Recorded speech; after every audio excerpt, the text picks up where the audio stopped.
Red light, green light, red light, green light, red light, green light, red light, green light, red light.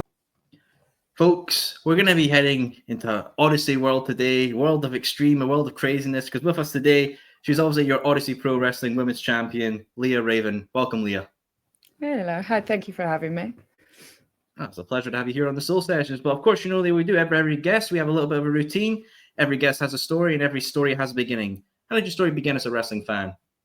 Oh gosh. Well, it started off being a boxing and MMA fan as well. That led on to basically being invited to the British indie scene, one of the shows, and it literally just went from there. So you watch it, don't you? Like, it was similar to that of the WWE. I've only ever known WWE. Didn't know British Indies were a thing.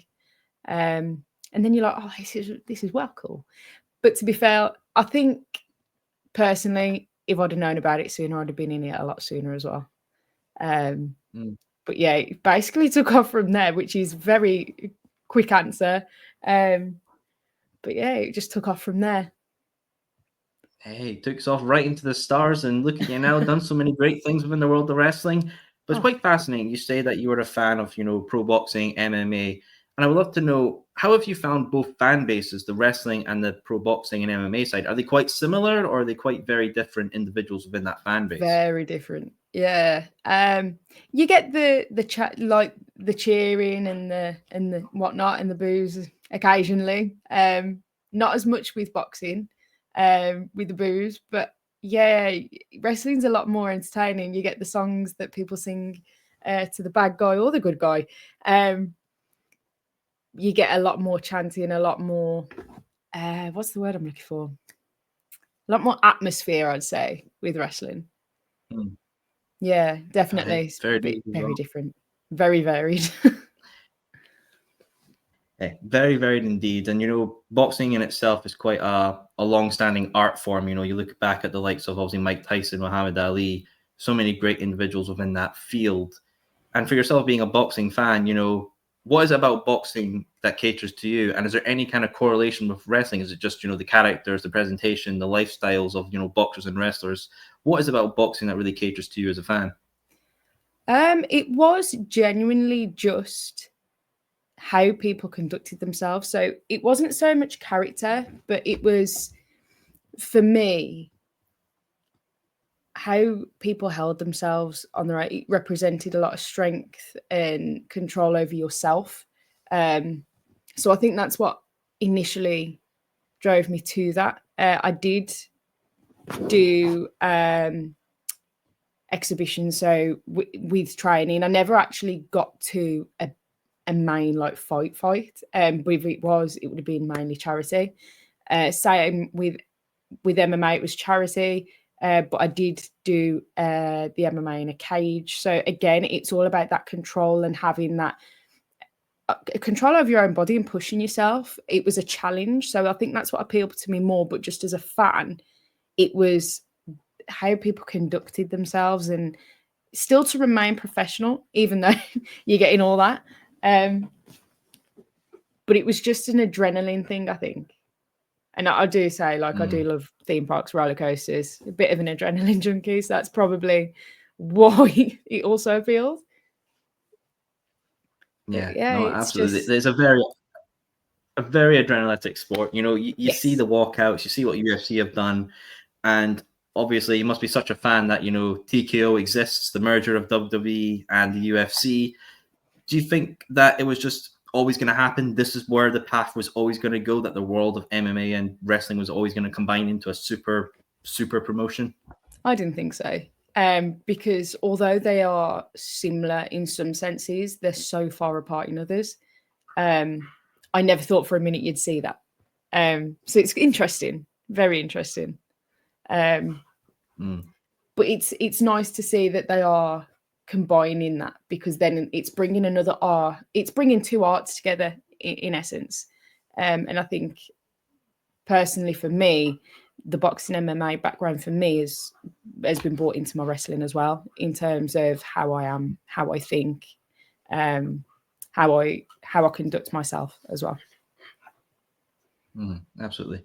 It's fascinating as well because obviously you mentioned your background in both of those fields, and I know a lot of people in the wrestling world, specifically that MMA style, do transition very well. You think of the likes of Shayna Baszler, Bobby Lashley, who went from wrestling to MMA. Batista went wrestling to MMA as well. CM Punk didn't really win much, but he still did that transition. Obviously, the biggest one I can think of, obviously, is Ronda Rousey, the baddest woman on the planet, somebody who really took the image, I would say, of women's combat sports and became it. For yourself as an MMA fan, how important do you think Ronda Rousey is to the overall history of MMA, UFC, and combat sports? Don't get me wrong, it's quite Ronda's got a twitchy side in wrestling, hasn't she? But in form of like how she does her MMA, her training programs, for example, as well. Like she's so unique in that sense. The same as Kate Taylor, same there. But if I speak from my experience, we've got puppy. If I speak from my experience, boxing and MMA helped me transition, but it was still quite difficult because you're setting, with boxing, for example, you're setting a stance. So it was hard to get out of that stance to then do the wrestling side of things. MMA as well, like you've got a stance. You always do things a certain way. So there's a lot. It's again the control side. Whereas wrestling, it's similar for stance, but you've got movement. You've got a lot more movement. It's almost, you've got the MMA, so you've got the submission, you've got the strikes and things, but then you've got the creative elements, so your ranas, your lucha, your high flyers, and it's combining the arts again with that background. I'm explaining it really bad, but yeah. So for me, being able to transition from a boxer and an MMA fighter that is in a set stance, it was hard to get out of. But then once you got out of it, it was kind of like, oh, okay. But then it's adding that creative element as well, like all the different ways of doing things. So you're set in a certain way, but then you've got to flow. So it was a strange one, but I think it helped make it a lot easier as well. No, absolutely as well. And UFC particularly is an organization that's obviously been around for a long time. I believe the early 2000s, late 90s as well. So it's been around for a good long time. And there's been so many great stories in it as well. Some crazy stories I think of is obviously Daniel Cormier, John Jones, Ty Dillashaw, all these individuals that had crazy stories and interactions outside of the ring. For yourself, is there a particular story, whether it was somebody going into a fight and getting an upset win, or somebody that went on a winning streak, that really connects with you and think, yeah, you know what, in the land of UFC, that was a goddamn good story? Oh gosh, I know Anthony Joshua, when he first set out, was you always had Anthony Joshua. As well with Kate Taylor, you always at one point a couple of years ago, we're going back to 2020 or 2021? Roughly, yeah. It would have been like she had her big win as well. So I wouldn't say there was like a massive story, but I think the biggest one for me was Joshua, because it was just like this young lad just come in and just overtook it all. It was a shock to I think everybody that got in the ring, because they didn't expect that. But yeah, I think to me the story from that is the unexpected. Don't judge a book by its cover. So I kind of like bring that in as like, don't judge me by what I look like. And I mean, I'm 5'4", so not many people expect me to be doing something like this, right? So expect the unexpected, definitely. No, absolutely. You know, you could get a book off the shelf. It's got a nice blue, purple color. You're like, oh, this is going to be very nice. And then it's like a horror book inside and you're scared shitless. It's like, oh, well, I'm not sleeping tonight there. Put that away in the background. But as well, there's obviously something I come to mind as well. And I can't remember the name of the fighter or the movie, but I know The Rock is doing a UFC biopic that is coming out in the later half of the year. Can't remember the mind of it on the top of my head, but... No, you've got me now. Just your thoughts on seeing those kind of stories being told with somebody like The Rock, a big professional wrestler, now portraying a UFC fighter in a big Hollywood film. I think it's great because you've got, yes, they're not the originals, but at the same time, like wrestling's creative, right? So you've got the creativity behind it as well. And I think that's really good that you've got such an experienced wrestler that's been in the industry years that can bring that to a fight, right? So that they've still got that knowledge in a way. Without saying that they've actually been there, which they probably have. I don't know. I haven't looked into Rock's background that much. He might have been a little UFC fighter back in the day. You never know. Probably a hidden gem back there somewhere. But I think being able to branch out, I know some of them. Who was it? There was one fighter that actually went and got in like an MMA cage to see what the experience was like. They had an exhibition. It wasn't like an actual thing, but they actually got in a ring to kind of go, I want to know what it's like. I want to show, like, I want to feel what it's like. And I find that really amazing because they've never done it. So they're going to go, all right, so I'm going to try this. I think it's great. I like how people you can cross over with it. It's great. Yeah, short answer. Yeah, absolutely. Everyone loves a good crossover episode, like, Mr. Peanut Butter says in, BoJack Horseman. Everyone loves a crossover episode. Obviously, you mentioned being a fan and invited into the British wrestling independent scene. And I've always been fascinated about, wrestlers, they train up and they go and venture into the scene, but they were a fan before that. You kind of went straight in as a fan. So what was it like as a fan point of view, seeing what the British wrestling scene was like? I quite enjoyed it personally. So starting off as a fan, like I've only ever, like I said before, like I've only ever grew up with WWE. I knew nothing else. So I've kind of been learning as I've gone along. So seeing it from like a fan point of view, like I was quite lucky. No, that's not yours. He's chewing his dad's charger. He will not be happy with that. But yeah, so one of the shows I went to, it was quite big at the time. So the talent on there was amazing. So they were so me seeing that, it was like, oh, this is brilliant. This is like the British version of WWE. So little did I know the extent of what I was in for. So the first ever show I attended actually had Omari on there, Millie McKenzie, Miko Satomura, Kyle Fletcher, Mark Davis, and Session Moss Martina, just to name a few. And I thought it was like, I went and had a chat with Session Moss, and it was great. It was so good. It was brilliant, absolutely brilliant.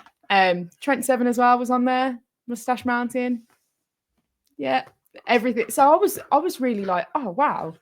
And look where all they are now. Do you know what I mean? So even now I look back at that and I'm like, that was crazy, because I thought that was big and now they're even bigger. So yeah, from a fan, I'm glad I started as a fan because it let me enjoy it as it was. It let me just enjoy that, because one thing I will say, once you start it, it ruins it for you. You still enjoy it, but it just ruins it for you. You just know everything. You probably know half the storylines before the storylines come about. But I love everything about it. You can have those true moments. You can have those. I mean, I've had my really happy moments. I've had sad moments. I've laughed in wrestling. I've cried in it. I couldn't do that in MMA or UFC. I couldn't have done it. No, absolutely. You have moments where you can see Mr. Blobby at Rye Cabaret, and you're laughing your arse off, and then you fly over to Greensboro, North Carolina, and you're in tears when you see Sting retire, and you're like, you get that variation of emotions. And Leah, I want your thoughts on this question. I propose to a lot of wrestlers, and I'm always fascinated by people's answers. I believe that professional wrestling is a medium that transcends language. You could watch a show from Japan, watch a show from Mexico, you could watch a show from France, America. Well, Americans, but they speak a bit funny. But you just get to know so much minus that language barrier. Why is it that you think professional wrestling transcends the barrier of language? There's just so much story in motion. That's the biggest thing for me. Like, I used to dance as well, so you can tell a story from movement. And I think wrestling in itself, you can tell a story with whatever movement you're doing. You can tell straight away a lot of the time that what they're trying to put over. And I think you can get so much emotion in wrestling because it could be, for example, my favorite ever match is Undertaker versus Triple H with Shawn Michaels as a ref. To me, if you took the sound out of that, you would still be able to feel the emotion behind that straight away. And that's why I think I love wrestling so much, because you can connect with it on so many different levels. Very good answer indeed. And I think that is very true. You know, when you're a fan in the arena, you don't hear commentary, you don't hear what they're saying or adding to a match. You get the raw physical emotion of seeing the competitors in the ring. At home, you've got commentary shouting in your ear, so you get that extra little oomph to the storytelling. But I think that's very fascinating. I might actually try watching a wrestling match with no sound and just see how it makes me feel and makes me perceive it. That'd be very interesting. You mentioned somebody who I've had on the show before, Session Moth Martina, who's I love it. Loves a drink. I love a drink too, and she's putting the Scotsmen to shame. I mean, good luck to the Irish. They're always crazy at the drink. Meeting Session Moth Martina in real life and being as a fan, but I know you also would end up tagging with her in the future. So that's quite a hell of a story there. Yeah, I did. Oh my God. He's all I've got. So I actually tagged with Rio against Lana Austin and Alexis Falcon. Is it Alexis Falcon? Yes. Session Moth really did not want to hit me. And when she did hit me,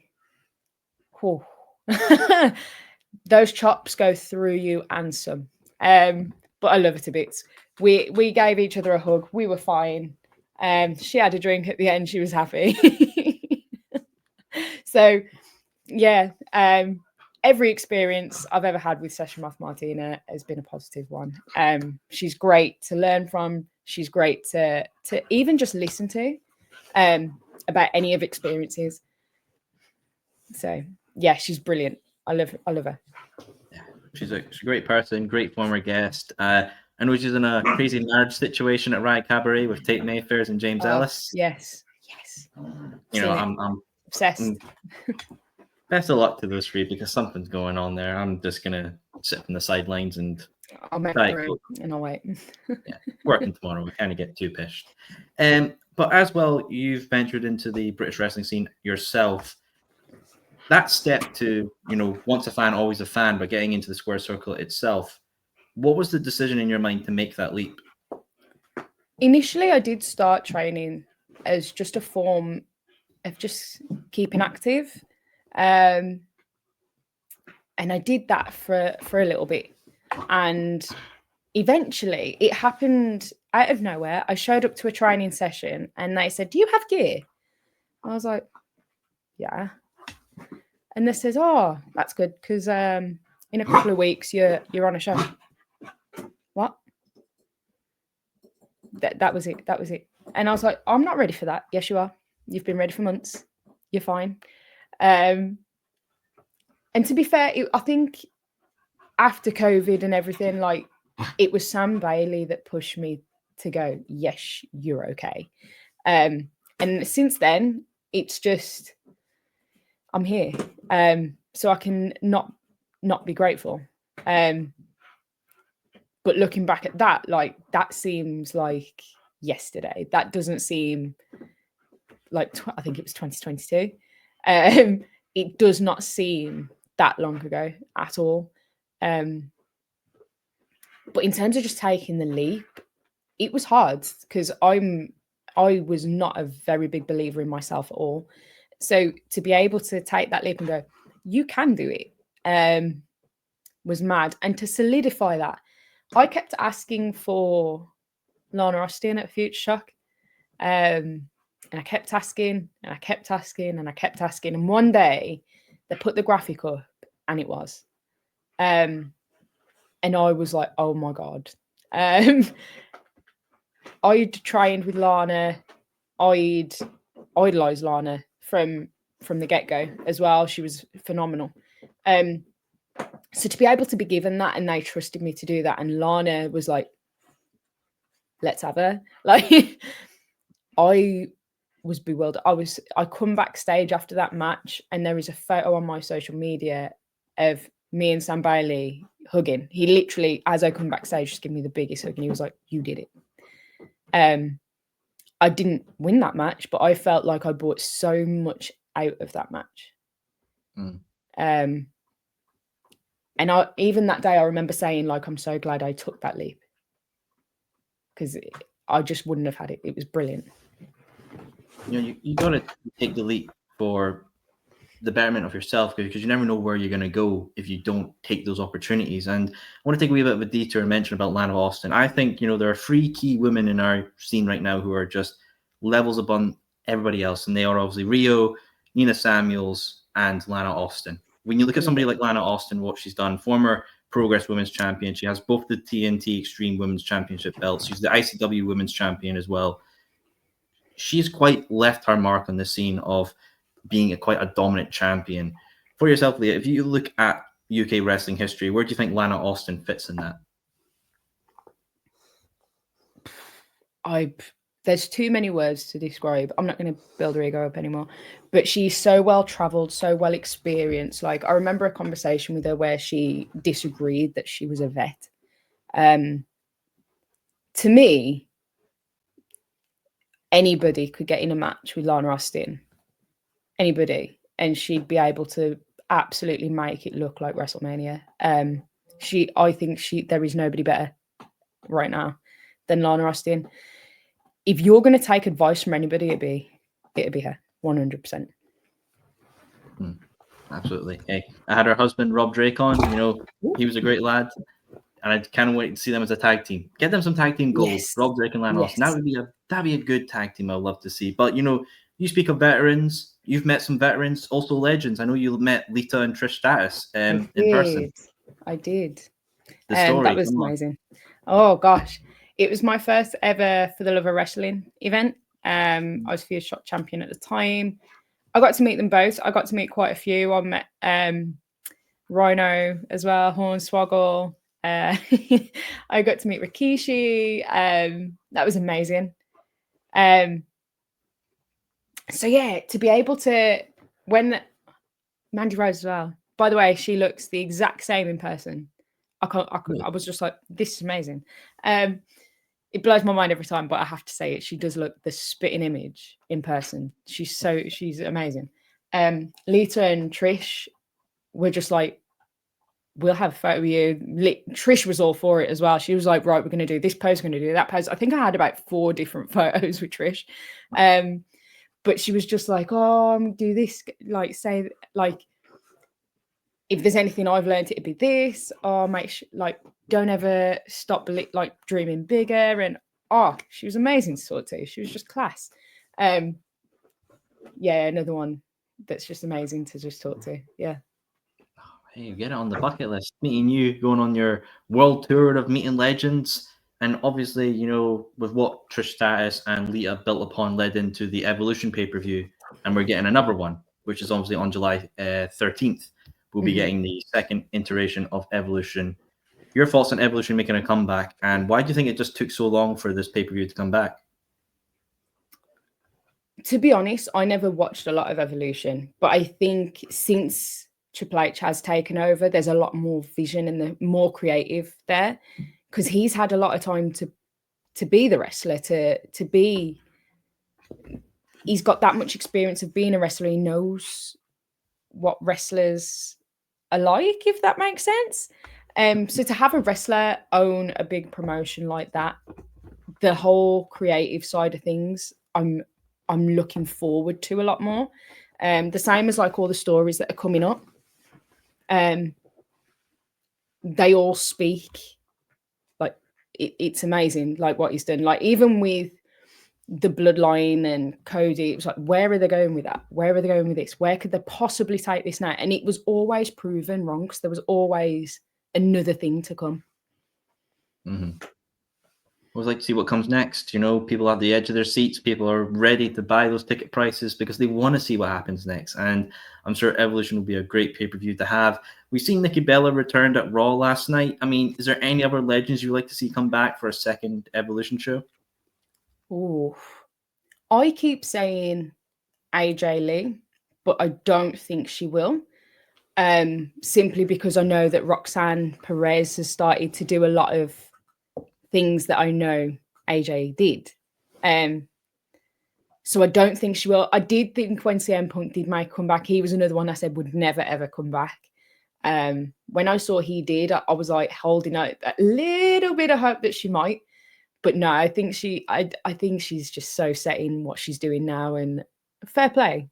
Yeah. But I would like that sneaky return, most definitely. So the sneaky return, just to hear that amazing theme one more time. Oh, just one. It's a banger. I know some people don't like that theme or it's Brie mode, but nah, that one's actually pretty good. I'll give it a good thumbs up on the Spotify Wrap. As well, though, promotions here in the UK are quite important, and obviously with promotions you have training schools, and one of those that people always really stand out to me with what they love, what it does, is New Wave Academy. And I know you were a part of the New Wave Scramble for the Women's Championship. I want to know how did that opportunity come about for the Scramble match? So I did start training with New Wave. It was closer to me as well. So personal reasons, I work as well. So it was just a lot easier, not just to get to, but I just wanted a broader experience because I'd only ever known Future Shock for such a long time. And I just wanted to start to branch out to different schools. I have gone to a few, and New Wave is one that I've continuously gone to now, as well as Future Shock. Future Shock is still holding a special place in my heart. But yeah, New Wave, to be able to get Flash Morgan Webster give you feedback was amazing to me. I've since had Haskins as well, Jack Knudsen as well. So yeah, to get their feedback, I do want to go to Newport and Cardiff as well, I just want to get trying by everybody. But New Wave, I started to see a lot more challenge. So I was like, oh, okay, I need to push a little bit more. How the scramble come about, I was like, oh, wow. It was like my first ever match all over again, if that makes sense, because I didn't expect it. But when they were like, oh, yeah, like, what about this? I was like, really? Yeah. You free? Yeah. Like, it was like, oh my God. Even backstage, I was like, am I good enough? Am I doing like, have I got this in? Like, am I sure I'm ready for this? And even going out there, I was like, I'm so glad I did it. So it was like a complete circle again. But no, to be actually asked to do that, I was so honored to. It meant a lot to me at the time as well. It was the photos from that as well, like my favorite photos to date. It was just amazing to be able to be asked after just getting. I was just like, oh, I love it. Wrestling's great. Wrestling's great. Isn't it just? And you get some amazing 8x10s, put them on the merch table. You haven't seen all the money come in because they're amazing photos. It all works out. But obviously, with being a professional wrestler in this modern era, one of the most important tools is obviously social media. And now social media is a double-edged sword. There's a great positives and there's a great negatives. A lot of wrestling trainees I speak to now say they get social media classes on how to manage their account, how to watch out for situations. For yourself, Leah, how was it managing social media when you became a wrestler? And was there anything that you'd learned along the way of managing a social media account? Gosh, I'm still learning now. How long you got? With me, I didn't know a great deal about social media.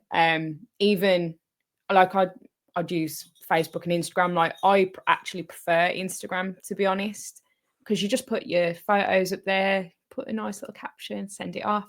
But I just find it a wholesome platform as well. There's a lot more positivity on there for me. In terms of like what to look out for, like there's so many scams around as well. A lot of the wrestlers, as we know, have had fake accounts made of them. So it's just knowing what that person's like, right? So I know some of the wrestlers aren't going to message me and go, oh, I need a loan of £1,000 and it needs to be sent to this account by this time. And they're not going to do that. You know what I mean? So in terms of what I've learned along the way, I just very much stick to what I know. Photos of me and others, I like 9 times out of 10, I'll go and ask the person, like, is this okay to put out? Or if I'm taking photos backstage as well, like I've took selfies with Mr. Skull and giving it a kiss as well. So it's, if I got somebody in the background of that, I'd always say, like, are you okay with that? One thing I have learned as well, like recently, like I'm still learning, like anything that contains a sensitive subject, I'd always put like a trigger warning at the top, because I do know now that it can be. If not stated, you could just put a downer on someone's day, like something so simple as that.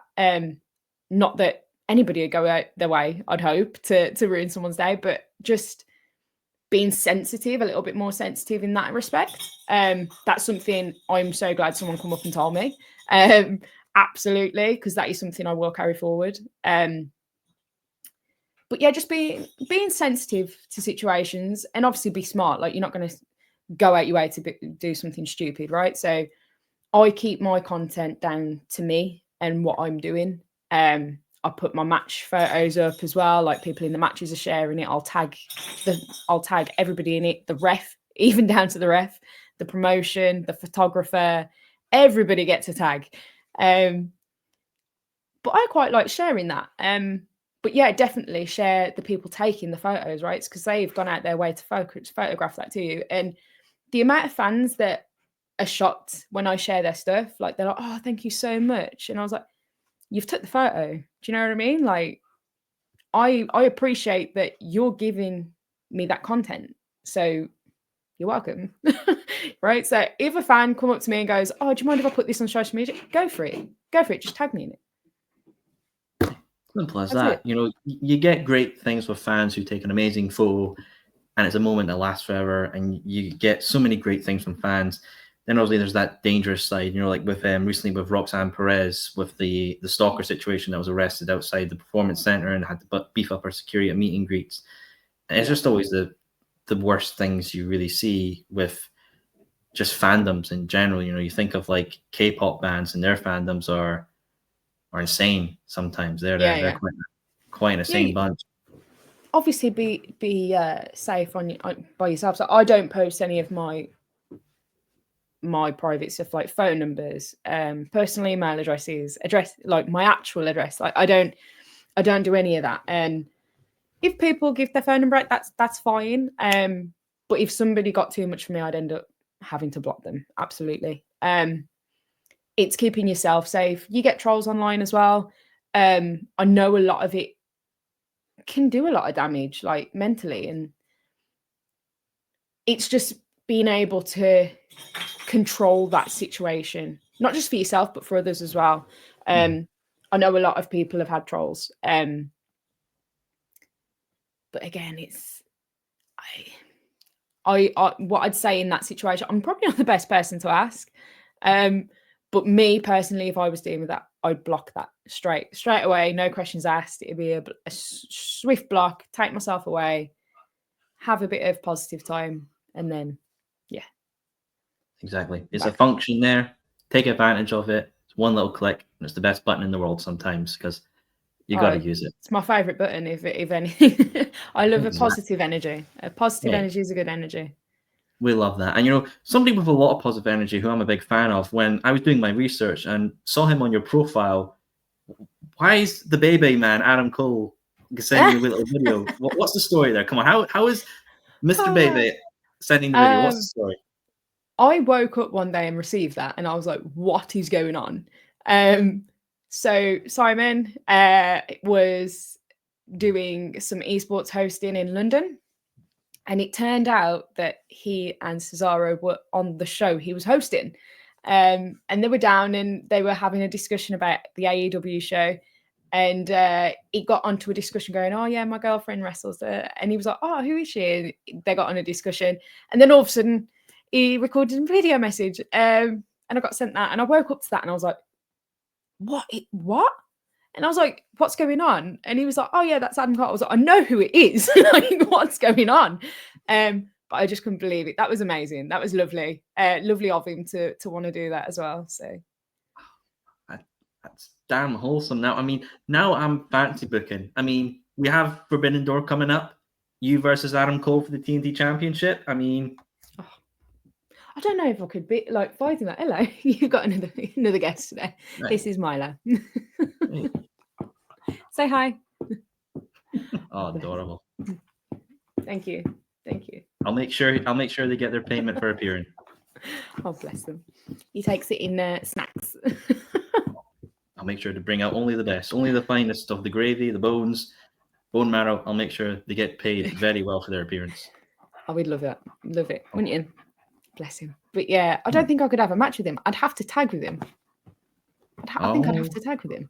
Yeah. All right, then let's rule out this situation. Who would you want to go against tagging with Adam Cole? Anybody and everybody. All right, okay. Anybody and everybody. But if I was being serious, just because I've seen them live, the Lucha Brothers, Penta and Rey Fenix, I'd love to see them join again. Oh, that would be. I'd love to see them join up again because that was phenomenal. Chef's kiss. I don't know, Leah. I think I can hear Dave Meltzer already getting the 5 stars ready. I mean, that's going to make him a very happy man indeed. But obviously, I did touch upon it. Forbidden Door London is coming back here to the UK, August 25th. And I love that whole weekend. You know, yes. I love going down to London. Riot Cabarets became one of my favorite promotions ever. Getting to go to a Progress show. For yourself as a British wrestling fan, just to see us get, not necessarily a WrestleMania weekend, but just a weekend to celebrate BritWres. What does that mean? Oh, it's great because I've never known that. Like, even here, like, as a wrestler myself, like, I've never known that. So to see how much is now coming over here, I love it. I love the atmosphere.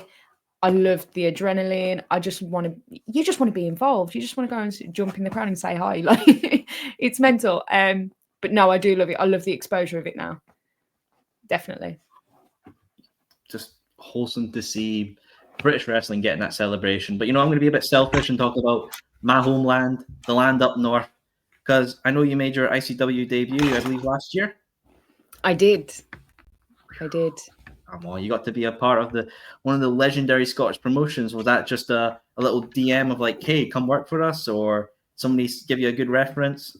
Oh no, like Lana Austin come up to me the one day and went, "Oh, by the way," and I was like, "What?" She went, "Yeah." No, you can't just say that to me. What do you mean? And I was panicking. She's like, "What are you panicking for?" I was like, "It's ICW." And she's like, "Yeah." All day, I was so nervous, so nervous. I don't think I've ever been that nervous. Blew my mind. But yeah, that was Lana Austin's thing. But to be able to have that debut with her, loved it. Nice. Loved every second. Once I was out there, I nearly fell backstage. I was that nervous. I didn't realize I was coming up to like an edge of a step, and yeah, I nearly fell backstage. Tried to style it out and everything, managed to. But yeah, it was an interesting backstage. You gotta love them. You made the recovery. You're all good. You made it in. You done it. I call that success. I mean, we pretty much fall out the pub all the time. It's kind of our specialty. We're very, very bad at that. But you know what? I know that we won there. Probably want some walkies, some biscuits, some all good and that. So we're coming to the end of our time here on the Soul Session. I really appreciate you making an appearance here. But thank you so much. We're halfway through 2025. Holy shit. The year is nearly done. I'm getting older. This suit's getting more, tattered and broken. I'm going to have to get a replacement, but I don't have a budget for this show. My budget is literally a can of Coke and a pint. But I got to know the future. I say every guest has a story and every story has a beginning, but the story's always ongoing. What does your story look like for the rest of the year? Achievements, goals, plans. What are things you want to add to your story? I've now been a double champion coming out of 2024. I'm now the Odyssey Pro Wrestling Women's Champion, but last year I was a double champion. So I've had 2 record-breaking reigns. So super humbled with that. Absolutely honoured that I can do that as well. They've allowed me to do that. Coming into 2025, I've been finding my feet again. So now it's like planting my feet firm, standing grounds, and just enjoying it. I'm having so much fun in wrestling at the minute. So my goal here is, I have set some goals. I do want to go abroad with wrestling anywhere at some point this year. I would like to attend a couple more seminars. I have got some on the pad already. I would also like to debut for a couple of promotions, and get back to Scotland this year, 100%. So that is definitely a work in progress. In terms of promotions, I would absolutely love to debut for Eve, either by the end of the year or the beginning of next. I would like to get back to Future Shock this year, because I have yet to return to there. So that would be amazing. What are the couple of others? I have listed them. I'm terrible. A couple of opponents as well. I'd love it again. Lana Austin, because every time, it doesn't matter how many times, I always come out learning something new. Lizzie Eva, I'd like to face again. Holly Barlow, I'd like to face. I've been in like multi-mans and things, so I'd like to have a singles with Holly. If you can hear that, that is the puppy. I'd also like to have a match singles with Lucia Lee. We have trained together. We've known each other. We've come from the same area. Like, only makes sense, guys. Only makes sense. But yeah, I've always said, like, I'd love matches. I've had matches with Declan McCarthy. I've had tags with Tony Wright and Damien Lee, Lily Winter. I'd actually say I'd like matches with, for example, Sam Bailey, Chris Ridgway, just because the style, and obviously both being my coaches at some point, which then brings me on to Flash Morgan, which I think I'd be buried. Oh, run for the money. But also, I like Wild Boar as well, simply because how he trains and how his matches are. I think just be able to just blow me up and make me work. It's just the whole challenge aspect of that appeals to me. So I would like that. But yeah, there's just so many new up and coming talents, especially from like New Wave. The talent in there is amazing. Even down to a few of them just being there a few months, and the character that's coming out is amazing. Gosh, I'm not gonna embarrass them, but yeah, just to name a couple of like first names. So we've got Tom. He's recently debuted. We've got Alec as well. Alec was so quiet. When I say quiet, I mean he'd be scared to look at you. Like, to see him now, he's brilliant. He's so good. And I was literally saying to Flash, like, I can't believe the change a couple of months makes. But yeah, Alec has come out of his shell so much. Jojo as well. Jojo is just so full of energy, so full of positivity. I've even had a couple of classes with some, and one, I am so sorry because I can't remember his name. It's on social media where we were doing arm drag sequences, and he worked so well with me, and I was like, this is class. This is so good. But yeah, all of them there, absolutely all of them. I know I can't name everybody by name, but absolutely every single person I've seen, I haven't got a bad word to say. and it's just amazing to see so many come out of their shells. Yeah, it's It's amazing. No, I was going to say it just speaks to the caliber of what great training schools like New Wave and Future Shock can produce. Just great talent that's just hiding in their shells. Absolutely. I love it. You gotta love it, and I'm sure that you'll be a big part of that. You'll be flocking all over and seeing whatever people are and just building up the scene and being a great part of it. And I can't wait to see what else you achieve in the world of British wrestling. But of course, folks, if you love what you've heard of Leah and want to see more of her story, I'll put a link to her Instagram down below. You can click it, follow her, see her journey, and you even get to see Adam Cole appear in her profile and be, oh my God, that's Adam Cole. So yeah, that's a plus there. Oh, here we go. All right. We're wrapping up here, folks. As I say always, as a good Scotsman, finish up your pint, put your chairs away, and thank you as always for tuning in for another episode of the Soul Sessions. Now I'm out the hill and two, gonna live like animals do. No more laws and no more rules.